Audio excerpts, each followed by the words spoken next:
Halloween, less commonly known as All Halloween, All Hallows Eve, or All Saints' Eve is a celebration observed in many countries on 31 October, the eve of the Western Christian feast of All Saints' Day. It begins the observance of Allhallowtide, the time in the liturgical year dedicated to remembering the dead, including saints, hallows, martyrs, and all the faithful departed. In popular culture, the day has become a celebration of horror. Being associated with the macabre and supernatural. One theory holds that many Halloween traditions were influenced by Celtic harvest festivals, particularly the Gaelic festival Samhain, which are believed to have pagan roots. Some go further and suggest that Samhain may have been Christianized as All Hallows' Day, along with its eve, by the early church. Other academics believe Halloween began solely as a Christian holiday, being the vigil of All Hallows' Day, celebrated in Ireland and Scotland for centuries. Irish and Scottish immigrants took many Halloween customs to North America in the 19th century. And then, through American influence, various Halloween customs spread to other countries by the late 20th and early 21st century. Popular Halloween activities include trick or treating, or the related guising and souling, attending Halloween costume parties, carving pumpkins or turnips into jack, lanterns, lighting bonfires, apple bobbing, divination games, playing pranks, visiting haunted attractions, telling scary stories, and watching horror or Halloween-themed films.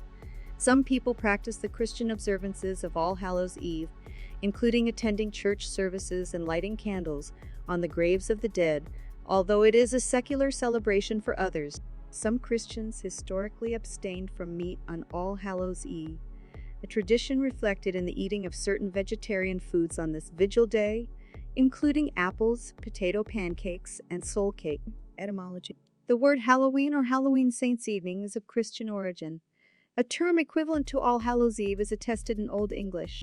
The word Halloween comes from the Scottish form of All Hallows' Eve, the evening before All Hallows' Day. Even is the Scots term for eve or evening, and is contracted to ean or evening. All Hallows even became Halloween. History, Christian origins, and historic customs. Halloween is thought to have influences from Christian beliefs and practices. The English word Halloween comes from All Hallows Eve, being the evening before the Christian holy days of All Saints' Day on 1 November and All Souls' Day on 2 November. Since the time of the early church, major feasts in Christianity such as Christmas, Easter, and Pentecost had vigils that began the night before, as did the Feast of All Hallows. These 3 days are collectively called Allhallowtide and are a time when Western Christians honor all saints and pray for recently departed souls who have yet to reach heaven. Commemorations of all saints and martyrs were held by several churches on various dates, mostly in springtime. In 4th century Roman Edessa, it was held on 13 May, and on 13 May 609, Pope Boniface rededicated the Pantheon in Rome to Mary and all martyrs. This was the date of Lemuria, an ancient Roman festival of the dead. In the 8th century, Pope Gregory I 741 founded an oratory in steeples for the relics of the holy apostles and of all saints, martyrs, and confessors. Some sources say it was dedicated on 1 November, while others say it was on Palm Sunday in April 732. By 800, there is evidence that churches in Ireland and Northumbria were holding a feast commemorating all saints on 1 November. Alcuin of Northumbria, a member of Charlemagne's court, may then have introduced this 1 November date in the Frankish Empire. In 835, it became the official date in the Frankish Empire. Some suggest this was due to Celtic influence, while others suggest it was a Germanic idea, although it is claimed that both Germanic and Celtic-speaking peoples commemorated the dead at the beginning of winter. They may have seen it as the most fitting time to do so, as it is a time of dying in nature. It is also suggested the change was made on the practical grounds that Roman summer could not accommodate the great number of pilgrims who flocked to it, and perhaps because of public health concerns over Roman fever, which claimed a number of lives during Rome's sultry summers. By the end of the 12th century, the celebration had become known as the Holy Days of Obligation in Western Christianity, and involved such traditions as ringing church bells for souls in purgatory. It was also customary for criers dressed in black to parade the streets, ringing a bell of mournful sound, and calling on all good Christians to remember the poor souls. The Allhallowtide custom of baking and sharing soul cakes for all christened souls has been suggested as the origin of trick-or-treating. The custom dates back at least as far as the 15th century and was found in parts of England, Wales, Flanders, Bavaria, and Austria. Groups of poor people, often children, would go door to door during Allhallowtide, collecting soul cakes in exchange for praying for the dead, especially the souls of the giver's friends and relatives. This was called souling. Soul cakes were also offered for the souls themselves to eat, or the soulers would act as their representatives. As with the Lenten tradition of hot cross buns, soul cakes were often marked with a cross, indicating they were baked as alms. Shakespeare mentions souling in his comedy, The Two Gentlemen of Verona, 1593. While souling, Christians would carry lanterns made of hollowed-out turnips, which could have originally represented souls of the dead. Lanterns were used to ward off evil spirits. On All Saints' and All Souls' Day during the 19th century, candles were lit in homes in Ireland, Flanders, Bavaria, and in Tyrol, where they were called soul lights, that served to guide the souls back to visit their earthly homes. In many of these places, candles were also lit at graves on All Souls' Day. In Brittany, libations of milk were poured on the graves of kinfolk, or food would be left overnight on the dinner table for the returning souls, a custom also found in Tyrol and parts of Italy. Christian minister Prince Conte linked the wearing of costumes to the belief in vengeful ghosts. It was traditionally believed that the souls of the departed wandered the earth until All Saints' Day, and All Hallows' Eve provided one last chance for the dead to gain vengeance on their enemies before moving to the next world. In order to avoid being recognized by any soul that might be seeking such vengeance, people would don masks or costumes. In the Middle Ages, churches in Europe that were too poor to display relics of martyred saints at Allhallowtide let parishioners dress up as saints instead. Some Christians observe this custom at Halloween today. Leslie Bannatyne believes this could have been a Christianization of an earlier pagan custom. Many Christians in mainland Europe, especially in France, believed that once a year, on Halloween, the dead of the churchyards rose for one wild, hideous carnival known as the Danse Macabre, which was often depicted in church decoration. Christopher Almond and Rosamund McKitterick write in the New Cambridge Medieval History that the Danse Macabre urged Christians not to forget the end of all earthly things. The Danse Macabre was sometimes enacted in European village pageants and court masques, with people dressing up as corpses from various strata of society, and this may be the origin of Halloween costume parties. In Britain, these customs came under attack during the Reformation, as Protestants berated purgatory as a popish doctrine incompatible with the Calvinist doctrine of predestination. State-sanctioned ceremonies associated with the intercession of saints and prayer for souls in purgatory were abolished during the Elizabethan Reform, though All Hallows' Day remained in the English liturgical calendar to commemorate saints as godly human beings. For some nonconformist Protestants, the theology of All Hallows' Eve was redefined. Souls cannot be journeying from purgatory on their way to heaven, as Catholics frequently believe and assert. Instead, the so-called ghosts are thought to be in actuality evil spirits. Other Protestants believed in an intermediate state known as Hades' bosom of Abraham. In some localities, Catholics and Protestants continued souling, candlelit processions or ringing church bells for the dead. The Anglican Church eventually suppressed this bell ringing. Mark Donnelly, a professor of medieval archaeology, and historian Daniel Dihel write that barns and homes were blessed to protect people and livestock from the effect of witches, who were believed to accompany the malignant spirits as they traveled the earth. After 1605, Hallowtide was eclipsed in England by Guy Fawkes' Night 5 November, which appropriated some of its customs. In England, the ending of official ceremonies related to the intercession of saints led to the development of new official Hallowtide customs. In 18th, 19th century rural Lancashire, Catholic families gathered on hills on the night of All Hallows' Eve. One held a bunch of burning straw on a pitchfork, while the rest knelt around him, praying for the souls of relatives and friends, until the flames went out. This was known as Teen Lay. There was a similar custom in Hertfordshire, and the lighting of Tyndall fires in Derbyshire. Some suggested these tyndals were originally lit to guide the poor souls back to earth. In Scotland and Ireland, old Allhallowtide customs that were at odds with Reformed teaching were not suppressed, as they were important to the life cycle and rites of passage of local communities, and curbing them would have been difficult. In parts of Italy until the 15th century, families left a meal out for the ghosts of relatives before leaving for church services. In 19th century Italy, churches staged theatrical reenactments of scenes from the lives of the saints on All Hallows Day, with participants represented by realistic wax figures. In 1823, the graveyard of Holy Spirit Hospital in Rome presented a scene in which bodies of those who recently died were arrayed around a wax statue of an angel who pointed upward towards heaven. In the same country, parish priests went house to house, asking for small gifts of food which they shared among themselves throughout that night. In Spain, they continue to bake special pastries called bones of the Holy Spanish, huesos de santo, and set them on graves. At cemeteries in Spain and France, as well as in Latin America, priests lead Christian processions and services during Allhallowtide, after which people keep an all-night vigil.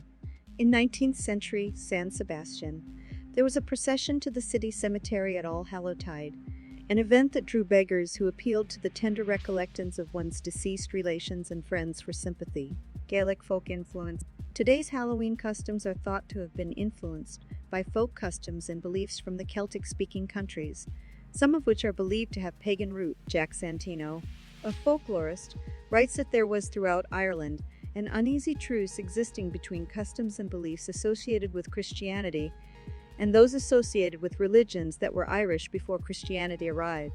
The origins of Halloween customs are typically linked to the Gaelic festival Samhain. Samhain is one of the quarter days in the medieval Gaelic calendar and has been celebrated on 31 October, 1 November in Ireland, Scotland, and the Isle of Man. A kindred festival has been held by the Brittonic Celts called Callan Gaeaf in Wales, Callan Gaeaf in Cornwall, and Callan Gaeaf in Brittany, a name meaning first day of winter. For the Celts, the day ended and began at sunset. Thus, the festival begins the evening before 1 November by modern reckoning. Samhain is mentioned in some of the earliest Irish literature.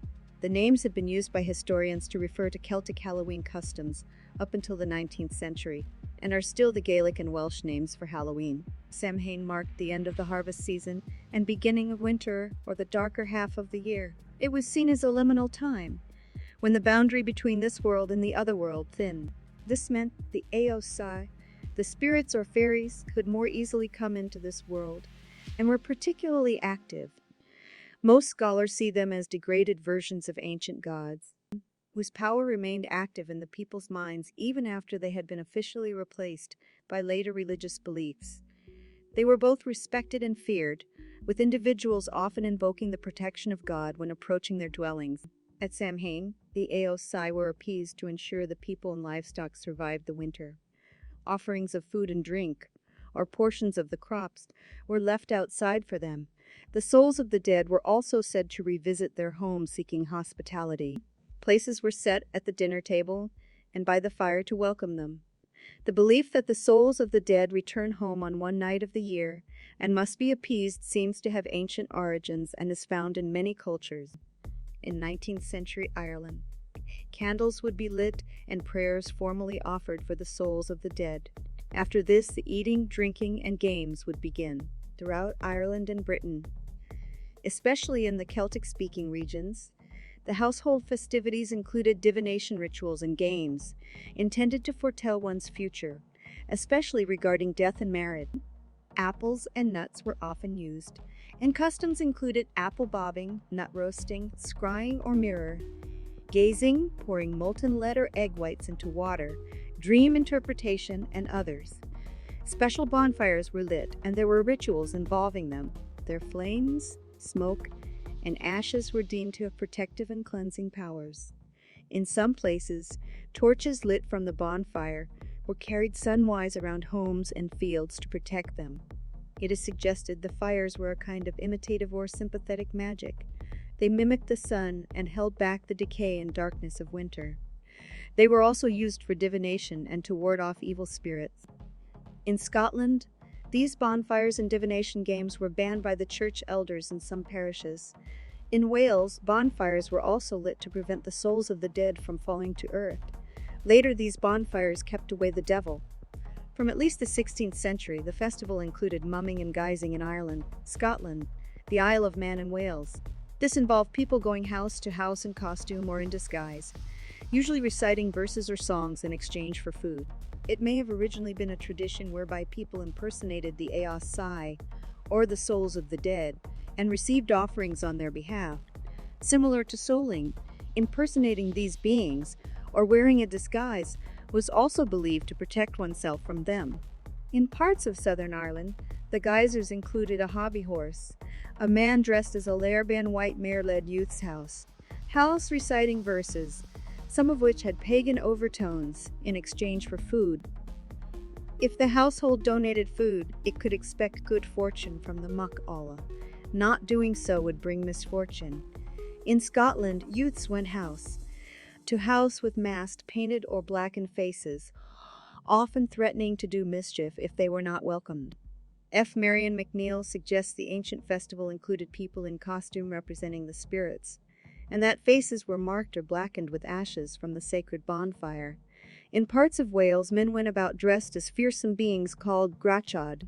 In the late 19th and early 20th century, young people in Glamorgan and Orkney cross-dressed. Elsewhere in Europe, mumming was part of other festivals, but in the Celtic-speaking regions, it was particularly appropriate to a night upon which supernatural beings were said to be abroad and could be imitated or warded off by human wanderers.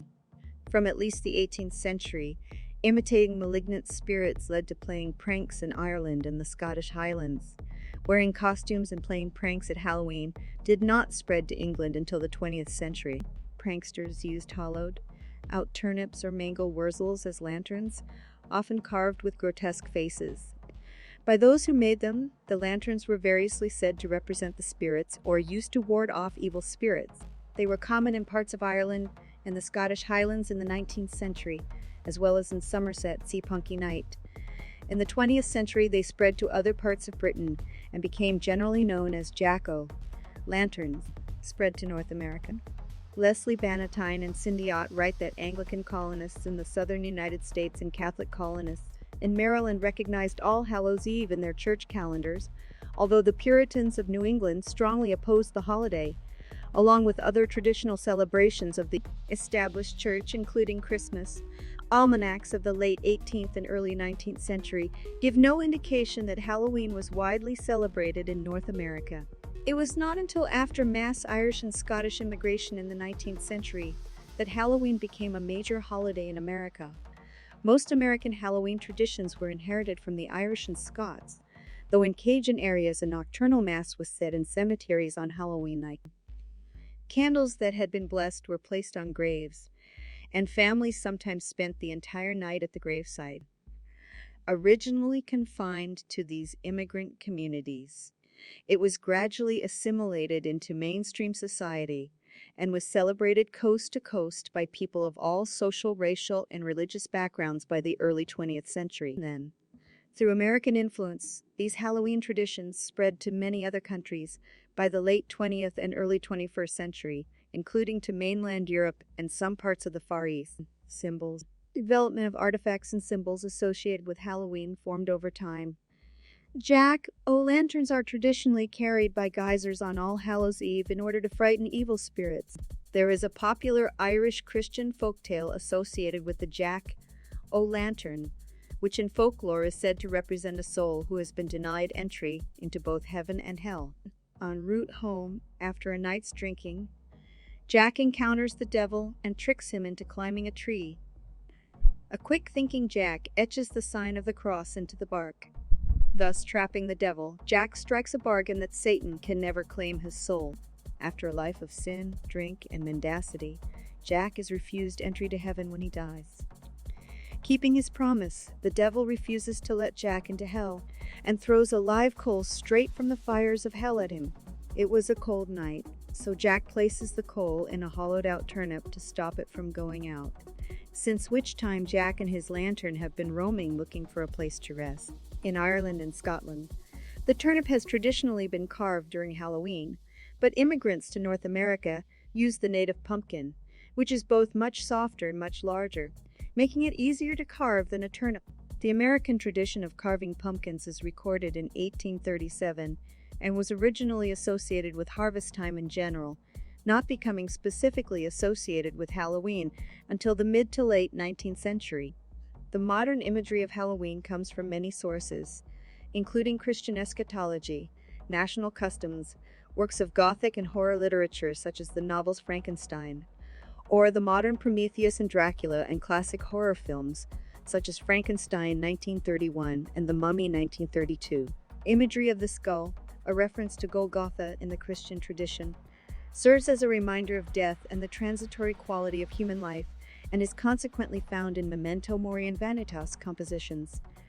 Skulls have therefore been commonplace in Halloween, which touches on this theme. Traditionally, the back walls of churches are decorated with a depiction of the Last Judgment, complete with graves opening and the dead rising, with a heaven filled with angels and a hell filled with angels, and a hell filled with devils, a motif that has permeated the observance of this triduum. One of the earliest works on the subject of Halloween is from Scottish poet John Mayne, who in 1780 made note of pranks at Halloween, what fearful pranks ensue, as well as the supernatural associated with the night.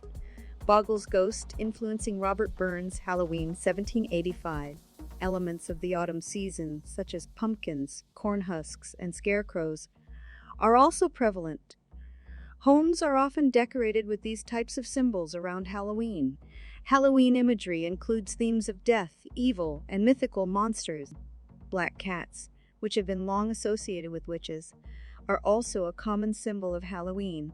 Black, orange, and sometimes purple are Halloween's traditional colors. Trick or treating and guising. Trick or treating is a customary celebration for children on Halloween.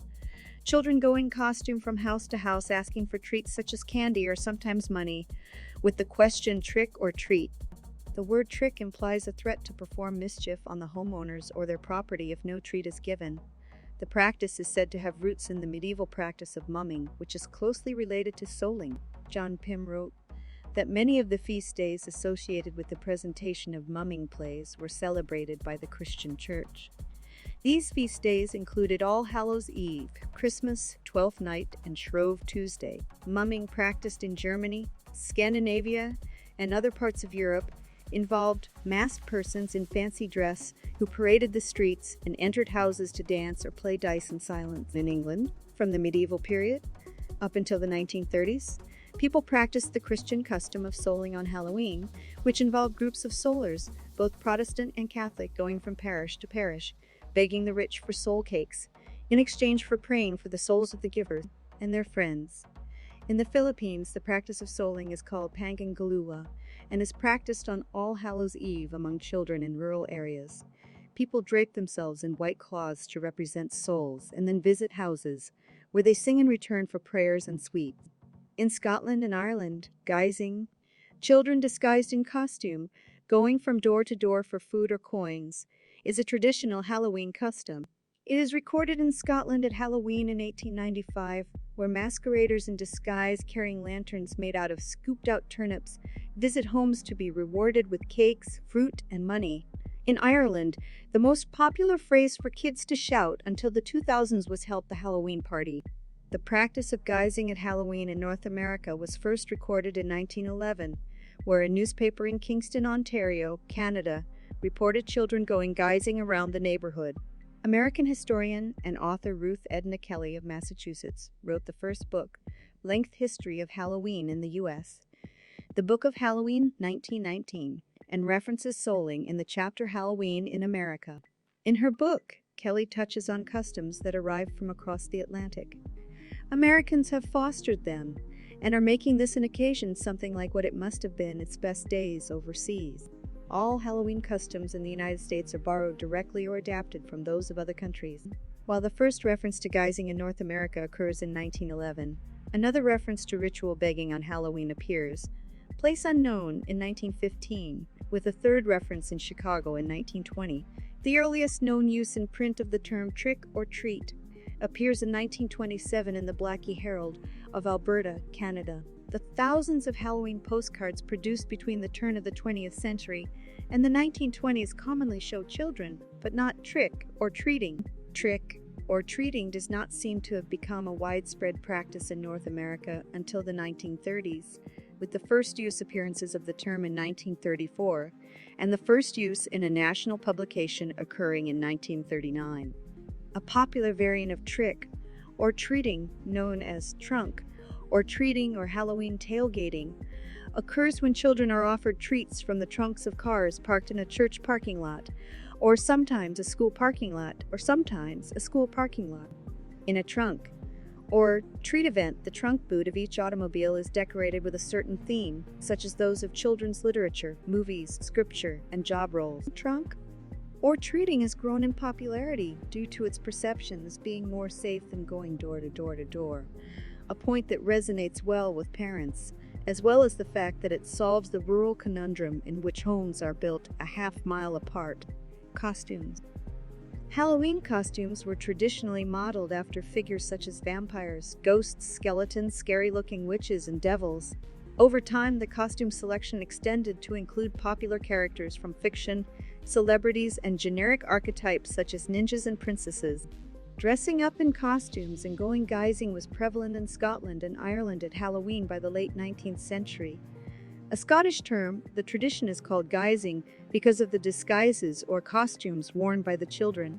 In Ireland and Scotland, the masks are known as false faces, a term recorded in Ayr, Scotland in 1890 by a Scot describing guisers. I had mind it was Halloween. The wee Callan's boys were at it already, rinning about with their false faces on, and their bits o' turnip lanterns in their hand. Costuming became popular for Halloween parties in the U.S. in the early 20th century, as often for adults as for children, and when trick or treating was becoming popular in Canada and the U.S. in the 1920s and 1930s. Eddie J. Smith, in his book Halloween, Hallowed is Thy Name, offers a religious perspective to the wearing of costumes on All Hallows Eve, suggesting that by dressing up as creatures who at one time caused us to fear and tremble, people are able to poke fun at Satan, whose kingdom has been plundered by our Savior. Images of skeletons and the dead are traditional decorations used as memento mori. Trick or Treat for UNICEF is a fundraising program to support UNICEF, a United Nations program that provides humanitarian aid to children in developing countries. Started as a local event in a Northeast Philadelphia neighborhood in 1950 and expanded nationally in 1952, the program involves the distribution of small boxes by schools or, in modern times, corporate sponsors like Hallmark at their licensed stores to trick or treaters, in which they can solicit small change donations from the houses they visit. It is estimated that children have collected more than $118 million for UNICEF since its inception. In Canada, in 2006, UNICEF decided to discontinue their Halloween collection boxes, citing safety and administrative concerns. After consultation with schools, they instead redesigned the program. The yearly New York's Village Halloween Parade was begun in 1974. It is the world's largest Halloween parade and America's only major nighttime parade, attracting more than 60,000 costume participants, 2 million spectators, and a worldwide television audience. Since the late 2010s, ethnic stereotypes as costumes have increasingly come under scrutiny in the United States.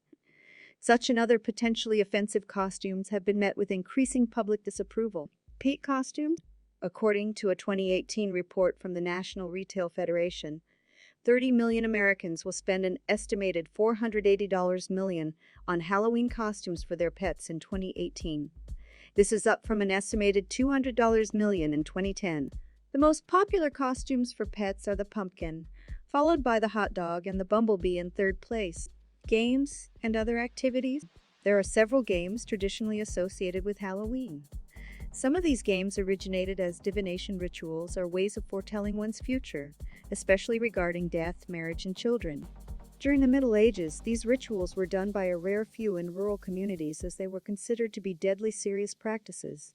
In recent centuries, these divination games have been a common feature of the household festivities in Ireland and Britain. They often involve apples and hazelnuts. In Celtic mythology, apples were strongly associated with the otherworld and immortality, while hazelnuts were associated with divine wisdom. Some also suggest that they derived from Roman practices in celebration of Pomona. The following activities were a common feature of Halloween in Ireland and Britain during the 17th-20th centuries. Some have become more widespread and continue to be popular today. One common game is apple bobbing or dunking, which may be called ducking in Scotland, in which apples float in a tub or a large basin of water, and the participants must use only their teeth to remove an apple from the basin.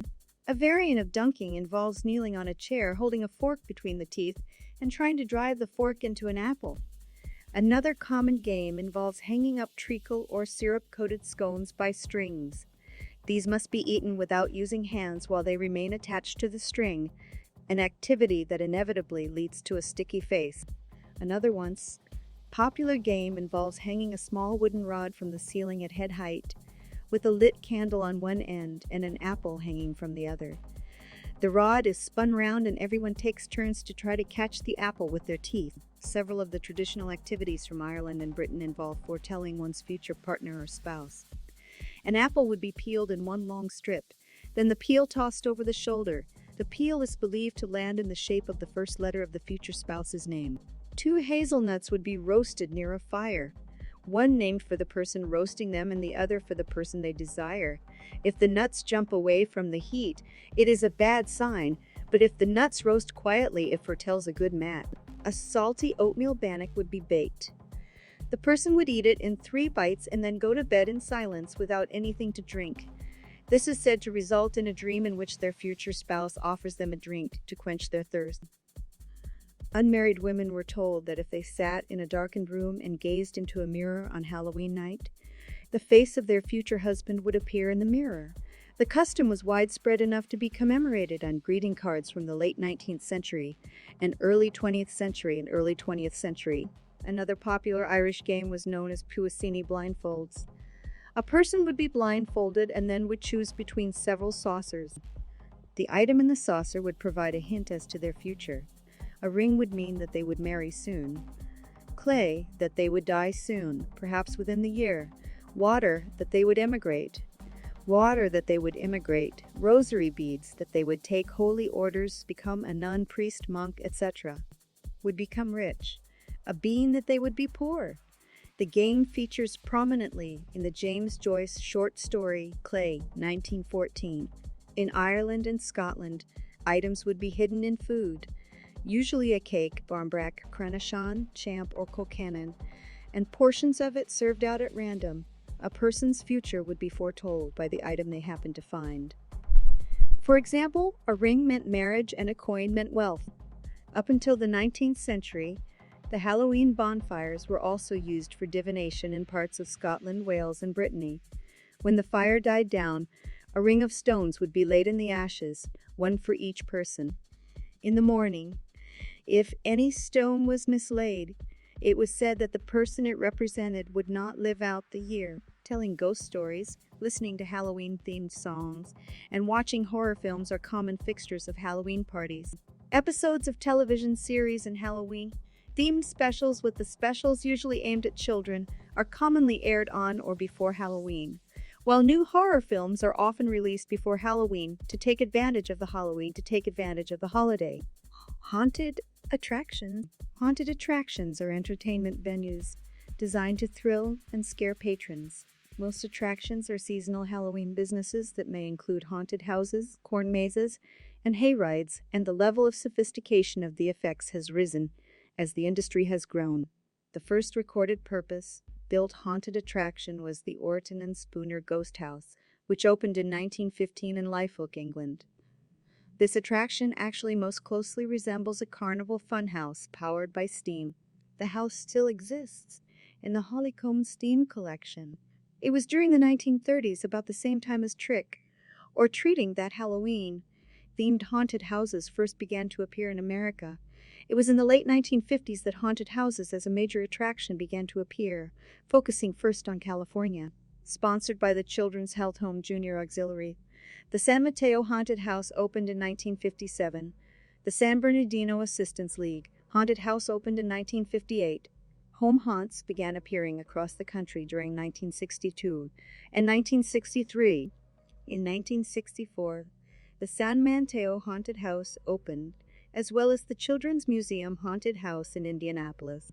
The haunted house, as an American cultural icon, can be attributed to the opening of the Haunted Mansion in Disneyland on 12 August 1969. Knott's Berry Farm began hosting its own Halloween night attraction, Knott's Scary Farm, which opened in 1973. Evangelical Christians adopted a form of these attractions by opening one of the first hell houses in 1972. The first Halloween haunted house run by a non-profit organization was produced in 1970 by the Sycamore, Deer Park Jaycees in Clifton, Ohio. It was co-sponsored by WOWSAY, an AM radio station broadcasting out of Cincinnati, Ohio. It was last produced in 1982. Other Jaycees followed suit with their own versions after the success of the Ohio House. The March of Dimes copyrighted a mini haunted house for the March of Dimes in 1976 and began fundraising through their local chapters by conducting haunted houses on After. Although they apparently quit supporting this type of event nationally sometime in the 1980s, some March of Dimes haunted houses have persisted until today. On the evening of 11 May 1984, in Jackson Township, New Jersey, the haunted castle at Six Flags Great Adventure caught fire. As a result of the fire, 8 teenagers perished. The backlash to the tragedy was a tightening of regulations relating to safety, building codes, and the frequency of inspections of attractions nationwide. The smaller venues, especially the non-profit attractions, were unable to compete financially, and the better-funded commercial enterprises filled the vacuum. Facilities that were once able to avoid regulation because they were considered to be temporary installations now had to adhere to the stricter codes required of permanent attractions.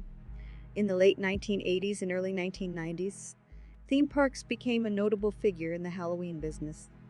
Six Flags Fright Fest began in 1986 and Universal Studios Florida began Halloween Horror Nights. In 1991, Knott's Scary Farm experienced a surge in attendance in the 1990s as a result of America's obsession with Halloween as a cultural event. Theme parks have played a major role in globalizing the holiday. Universal Studios Singapore and Universal Studios Japan both participate, while Disney now mounts Mickey's Knot. So scary Halloween party events at its parks in Paris, Hong Kong, and Tokyo, as well as in the United States.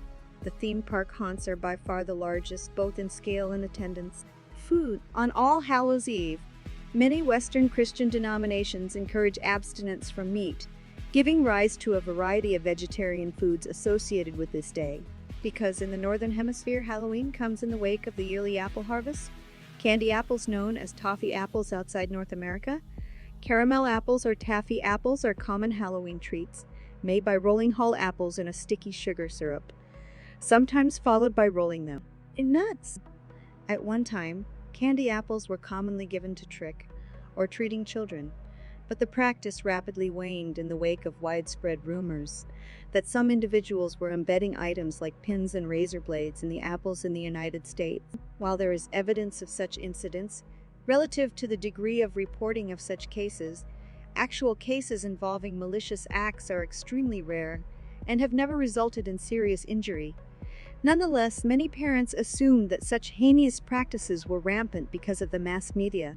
At the peak of the hysteria, some hospitals offered free X-rays of children's Halloween hauls in order to find evidence of tampering. Virtually all of the few known candy poisoning incidents involved parents who poisoned their own children's candy. One custom that persists in modern-day Ireland is the baking, or more often nowadays, the purchase of a barmbrack Irish Baron Break, which is a light fruitcake into which a plain ring, a coin, and other charms are placed before baking. It is considered fortunate to be the lucky one who finds it. It has also been said that those who get a ring will find their true love in the ensuing year. This is similar to the tradition of king cake at the Festival of Epiphany. Halloween, themed foods are also produced by companies in the lead up to the night. For example, Cadbury releasing goo heads similar to creme eggs and spooky wrapping. List of foods associated with Halloween. Barmbrack, Ireland. Bonfire toffee, Great Britain. Candy apples, toffee apples, Great Britain and Ireland. Candy apples. Candy corn, candy pumpkins, North America. Chocolate, monkey nuts, peanuts in their shells, Ireland and Scotland. caramel apples, caramel corn, Colcan in Ireland, see below, Halloween cake, sweets candy. Novelty candy shaped like skulls, pumpkins, bats, worms, etc. Roasted pumpkin seeds, roasted sweet corn, soul cake, pumpkin pie. Christian observances. On Halloween, All Hallows Eve in Poland, believers were once taught to pray out loud as they walked through the forests in order that the souls of the dead might find comfort. In Spain, Christian priests in tiny villages toll their church bells in order to remind their congregants to remember the dead on All Hallows Eve. In Ireland and among immigrants in Canada, a custom includes the Christian practice of abstinence, keeping All Hallows Eve as a meat-free day and serving pancakes or colcannon instead. In Mexico, children make an altar to invite the return of the spirits of dead children, angelitos. The Christian Church traditionally observed Halloween through a vigil. Worshippers prepared themselves for feasting on the following All Saints' Day with prayers and fasting. This church service is known as the Vigil of All Hallows or the Vigil of All Saints. An initiative known as Night of Light seeks to further spread the Vigil of All Hallows throughout Christendom. After the service, suitable festivities and entertainments often follow, as well as a visit to the graveyard or cemetery, where flowers and candles are often placed in preparation for All Hallows Day. In Finland, because so many people visit the cemeteries on All Hallows Eve to light votive candles there, they are known as Valimari or Seas of Light today. Christian attitudes towards Halloween are diverse. In the Anglican Church, some dioceses have chosen to emphasize the Christian traditions associated with All Hallows Eve. Some of these practices include praying, fasting, and attending worship services. O Lord our God, increase, we pray thee, and multiply upon us the gifts of thy grace, that we, who do prevent the glorious festival of all thy saints, may of thee be enabled joyfully to follow them in all virtuous and godly living. Through Jesus Christ our Lord, who liveth and reigneth with thee, in the unity of the Holy Ghost, ever one God, world without end. Amen. Collect of the Vigil of All Saints, the Anglican Breviary. Other Protestant Christians also celebrate All Hallows Eve as Reformation Day, a day to remember the Protestant Reformation, alongside All Hallows Eve or independently from it. This is because Martin Luther is said to have nailed his 95 Theses to All Saints Church in Wittenberg on All Hallows Eve. Often harvest festivals or Reformation festivals are held on All Hallows Eve, in which children dress up as Bible characters or reformers. In addition to distributing candy to children who are trick or treating on Halloween, many Christians also provide gospel tracts to them. One organization, the American Tract Society, stated that around 3 million gospel tracts are ordered from them alone for Halloween celebrations. Others order Halloween-themed scripture candy to pass out to children on this day. Some Christians feel concerned about the modern celebration of Halloween because they feel it trivializes or celebrates paganism, the occult, or other practices and cultural phenomena deemed it incompatible with their beliefs. Father Gabrielle Amorth, an exorcist in Rome, has said, "If English and American children like to dress up as witches and devils on one night of the year, that is not a problem. If it is just a game, there is no harm in that." In more recent years, the Roman Catholic Archdiocese of Boston has organized a Saint Fest on Halloween. Similarly, many contemporary Protestant churches view Halloween as a fun event for children, holding events in their churches where children and their parents can dress up, play games, and get candy for free. To these Christians, Halloween holds no threat to the spiritual lives of children, being taught about death and mortality, and the ways of the Celtic ancestors actually being a valuable life lesson and a part of many of their parishioners' heritage. Christian minister Sam Portaro wrote that Halloween is about using humor and ridicule to confront the power of death. In the Roman Catholic Church, Halloween's Christian connection is acknowledged, and Halloween celebrations are common in many Catholic parochial schools, such as in the United States, while schools throughout Ireland also close for the Halloween break. Many fundamentalist and evangelical churches use hell houses and comic-style tracts in order to make use of Halloween's popularity as an opportunity for evangelism. Others consider Halloween to be completely incompatible with the Christian faith due to its putative origins in the Festival of the Dead celebration. Indeed, even though Eastern Orthodox Christians observe All Hallows Day on the first Sunday after Pentecost, The Eastern Orthodox Church recommends the observance of Vespers or Paraclesis on the Western observance of All Hallows Eve, out of the pastoral need to provide an alternative to popular celebrations. Analogous celebrations and perspectives. Judaism. According to Alfred J. Kolach in the Second Jewish Book of Y, in Judaism, Halloween is not permitted by Jewish halakha because it violates Leviticus 18:3, which forbids Jews from partaking in Gentile customs. Many Jews observe Yizkor communally 4 times a year, which is vaguely similar to the observance of Allhallowtide in Christianity, in the sense that prayers are said for both martyrs and for one's own family. Nevertheless, many American Jews celebrate Halloween, disconnected from its Christian origins. Reform Rabbi Jeffrey Goldwasser has said that there is no religious reason why contemporary Jews should not celebrate Halloween, while Orthodox Rabbi Michael Broyd has argued against Jews observing the holiday. Purim has sometimes been compared to Halloween, in part due to some observants wearing costumes, especially of biblical figures described in the Purim narrative.